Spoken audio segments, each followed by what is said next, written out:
Hi there, thanks very much for stopping by again. First of all, I want to say thank you so much to everybody that left comments on my last video and left lots of good tips and advice and stuff like that, which I'm hoping to incorporate into this video. I also want to say thank you to everybody that left messages on Facebook and Twitter and Instagram, and I received a lot of questions, and in particular questions with regard to my pathway and how I became involved in art and stuff. Which is what I'm going to do in this video. I'll explain that a little bit more in depth. I did skirt over it a little bit in the first video that I put out, the introduction video, but I feel a little bit more connected to people now, so I'm going to go a little bit more in depth in this video. I also want to say that I started a blog not that long ago. It was called colourpencilreviews.blogspot.co.uk, which is a bit of a mouthful, so I've changed that now. I've changed it, it was on Blogger, and I've changed it now completely, so hopefully it's a lot cleaner, a lot slicker looking, a lot easier to navigate, and it's just simply colourpencilreviews.com. so if you want to go across and have a little look over there, that would be great. Leave some comments, leave some feedback. I would really appreciate that. It's basically just a central place where I can keep all my artwork, showcase it all off, and put my videos and stuff like that all in one central place.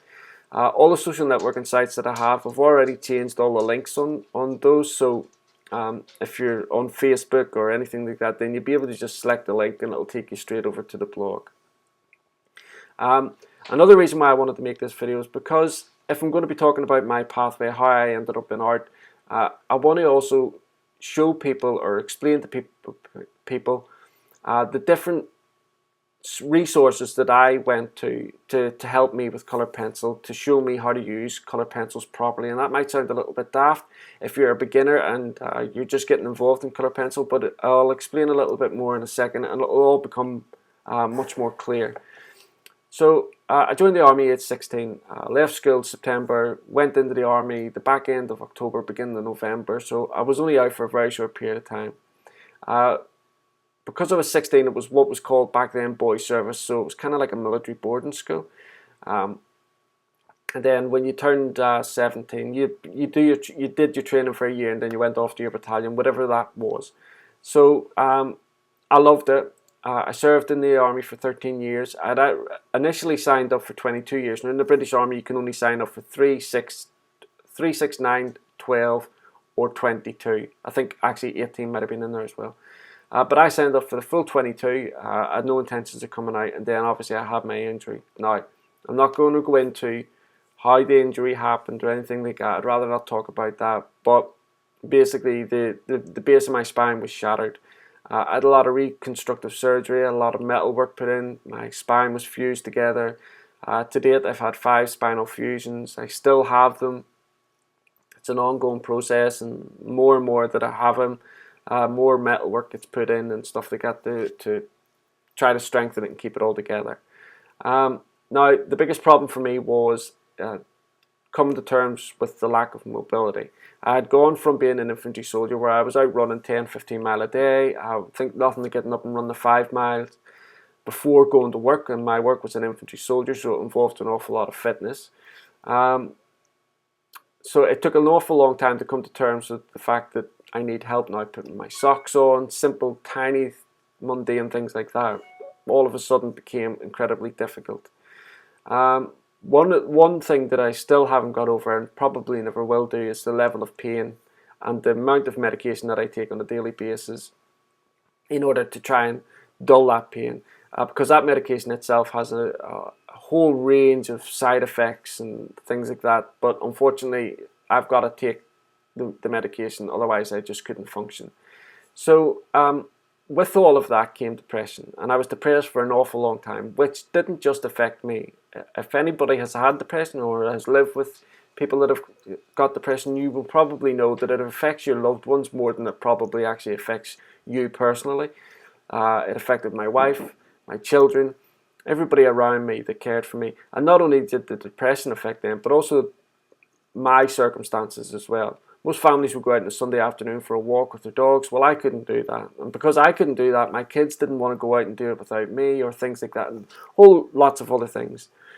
And that's where the art came into it. And that's how art really helped me, and has helped my family as well, because it's made me a much happier, calmer person. And I've written it down a few times now that the art really literally did save my life. And I would say that it's definitely enhanced my wife's life and my kids' lives as well. And I do mean that in all sincerity. My eldest daughter, who's 15, she's doing her GCSEs at the minute, and she's doing art and textiles and things like that. But she's going on to do A-level art, and then hopefully after that, her pathway is to go down to London and hopefully get into Goldsmiths University. I think that's the name of it, and carry on a career in art. We had gone over to Northern Ireland one time to my mother and father's house, and she had seen a lot of artwork that I had done as a kid. And when we came back home, she had remembered that, and she had said to me, you know, Dad, why don't you sit down and try and do some art? Just do anything, you know, do painting, whatever you want to do. And so they all went out to work in school and what have you, and I was left in the house. And I sat down, I looked through a couple of things, images, and I only really had felt tip pens or colour pencils.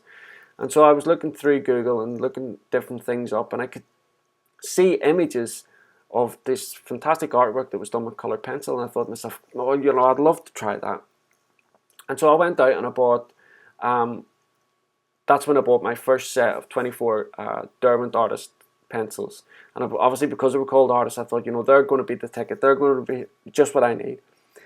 But because I didn't know how to use colour pencil properly, I didn't really produce anything of any great value. And I thought maybe it's down to the lack of colour, maybe only because I had 24 colours. And so I went off and I bought a 72 tin of Prismacolor. Same thing, wasn't using them properly, but I just thought that it was the colored pencils or whatever. And that's when I started looking and having a look and seeing proper colored pencil artists and going onto their channels and seeing what they had to say in terms of how to use colored pencil properly. At the time I didn't know that's what I was looking up, but when I looked on their channels and watched their videos, it soon became pretty apparent that, you know, a colour pencil isn't just a simple thing of picking it up and just using it. So many different techniques that you need to know. So that being said, the pathway, the kind of like the I suppose the pathway, yes, that I took was going through these people that I had found on YouTube, and the people, I'll leave the links down below. You probably know all of these in any case, all these people that I'm going to talk about. First person that I've seen really was Mark Crilley. Now he does a lot of anime and stuff like that. He's got a lot of great books out there at the minute, how-to books as well, realism and stuff. But he does fantastic tutorials. Now those tutorials help you do all sorts of things in terms of drawing manga, which can help you with any form of art really. Then I moved on and I found Lisa from Lockery Fine Art. Now she does, what she can do with colour pencils is just awesome. But the good thing about Lisa is on her channel she goes through loads of different techniques, how to blend colour pencil, the different things that you can use to blend colour pencil, the paper, everything. Anything you need to know about colour pencil, if you go through her catalogue of videos, you will find it somewhere in there. All the way down to the best sharpeners to use, erasers, loads of different things. Then kind of like moving on from that a little bit, I found a couple of artists on YouTube that kind of incorporate Copic markers in with colour pencil, and the first person that I found was a guy called Lethal Chris, who is from here in the UK somewhere. His artwork is just phenomenal, and he does really easy to follow along tutorials. The artwork's not easy, but it's just the way he explains it. And something along the same kind of lines as him is a girl called Bailey J, I think her name is. She's fantastic. She has her own style of art. She does so many different things.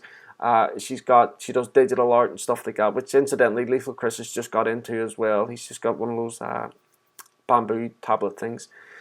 Then there was another guy who again, he has his own book out as well. I think it just came out after Christmas. His name is Leonardo Presnetti, and his channel is called Fine Art Tips. He does some fantastic artwork as well. You've got to go across and check him out.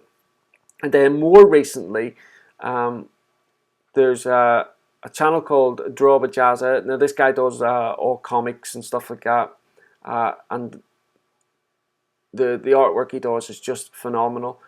His channel is fantastic as well, but he has different playlists and it covers a whole wide range of sketching and stuff like that, all the different things you need to know about anatomy, and really, really in-depth information that will help any artist. And like I say, more recently, a girl called Jane W. Fine Arts. Now, she has some fantastic videos up using watercolor pencils, using more recently the Caran d'Ache Neocolor crayon things, water soluble. So all those people have got fantastic videos up showing you how to use the medium. Now, there are other amazing color pencil artists on YouTube that you must go across, have a look, check out their artwork, and check out what you can actually accomplish, or what they can accomplish with color pencil. And it might give you some sort of a name or a goal to get to. But they don't really put out that many tutorials, although the one lady is called Wendy Lane. She does a lot of schooling and stuff like that, online courses. But on her YouTube video, it's just the work that she produces is just absolutely phenomenal. And when you look at it, you find it hard to believe that it's color pencil. There's another girl called Heather Rooney. She does some fantastic art as well, all down to color pencil, portrait and stuff like that, and it's just amazing. It looks like photographs, but again, she doesn't really do tutorials or anything like that. Now, going further into that, if you want to get some online courses, the two places that I went to was Craftsy and the virtualinstructor.com. They're two fantastic places to go and have a look at the different courses that they've got available, and you purchase them individually, or you can subscribe and get lots of other things included in the subscriptions. But it's definitely worth going across and having a look at those. And finally, Color Pencil Magazine. Now, I was featured in Color Pencil Magazine in January. I was really honoured and fortunate enough to be featured in the magazine in January. It was at the back page, but it was like, I couldn't believe it. I've only been drawn and involved in art in about the last 10 or 11 months. And so when I was asked to put my story forward for the magazine, I was really, really over the moon, couldn't believe it. But the magazine itself, a lot of the artists that I've just covered, they have their own bits in there. They get featured in the magazine from time to time, and it's just full of so many tips and advice about color pencil, how to use them, different mediums and stuff like that. And then going on from that, if you're looking to get a color pencil or a different brand of color pencil, the best place to have a look is Marty from owensart.com. Now, he does some fantastic reviews. So if you're thinking about going out and getting some Caran d'Ache pencils or something like that, go across, have a look at his website, have a look at his YouTube channel. You will find a review video on almost anything that you can find in terms of color pencil and watercolors. Now, that's also what I'm trying to do on my blog as well. I'm doing reviews on products, art supplies and stuff like that. So hopefully one day I'll be coming up to the standard that Marty's at the minute. But Marty does some fantastic videos. And that's really about it, guys. So don't forget, if you want to go across and check out my blog, it's coloredpencilreviews.com. Just, that's it, simple. I really appreciate all the help and advice and encouragement that you guys have shown me over the last few months, and thank you so much. I look forward to seeing you all again in the next video. Bye.